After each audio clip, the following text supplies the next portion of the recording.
سلامونه دوستانو، تاسو دغه ویډیو وګورئ. دا د فیصل مسجد ویډیو ده، په کوم کې چې روژه ماتي تیر سوی ده او شاوخوا دونه خلک ولاړ دي چې هغو ته یو دم لار ورکړي او هغه راسي د جومات ته راننوځي د روژه ماتي ته راسي. تاسو خپله دا ویډیو وګورئ. دا د روژه ماتي دا رقم طریقه وي. اکثره په دې کې پښتانه ډېر دي. تاسو خپله دا ویډیو وګورئ او بیا خپل ځان سره فیصله وکړئ چې آیا د روژه ماتي طریقه دا رقم ته وي او که چا روژه ماتی هېر کړی وي نو دا رقم ته ورتګ پکار ده. تاسو دغه ویډیو وګورئ بیا به خبرې کوم.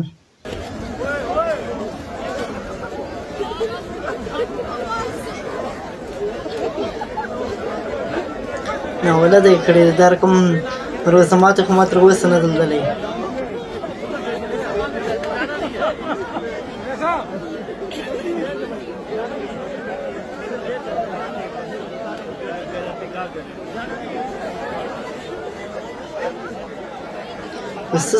په کم طرز باندې راغلست دوی کېناستل، په کم طرز دوی ډیکې یو بل ته ورکوي سره، نو کم سامان چې پروت و هغه یې ګرده خراب.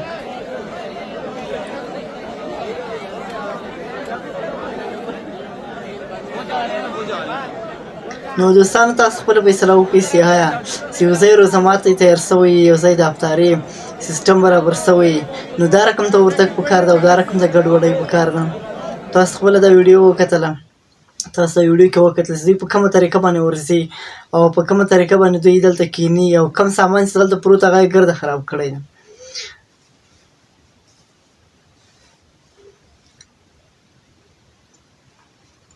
نو دوستانو دغه ویډیو چې کومه ده دا د فیصل مسجد ده او ما چې وکتله یقینا ما خپل ځان سره ډېر سوچ وکړي چې یار دا څه رقم ته ویډیو باید دوی څه رقم ته تللي وی، باید څه رقم کېناستلي وی، دا دوی څه رقم ته ویډیو جوړه کړې ده. اکثره او په دغه کې چې اکثره پښتانه ډېر دي. پنجابیان هم څه کې مختلف خلک څه کې، خو پښتانه ډېر کې لیدل کېږي.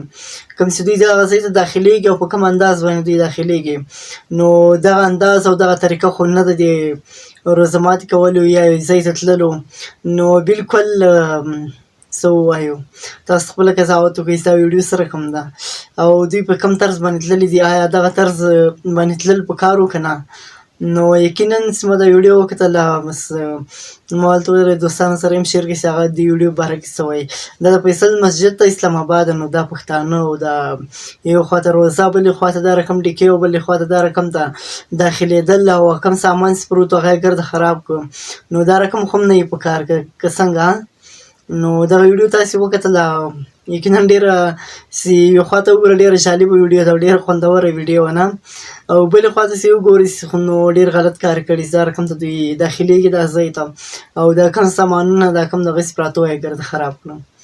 نو انشاءالله په بلې ویډیو کې ملاویږو. تر بلې ویډیو الله حافظ.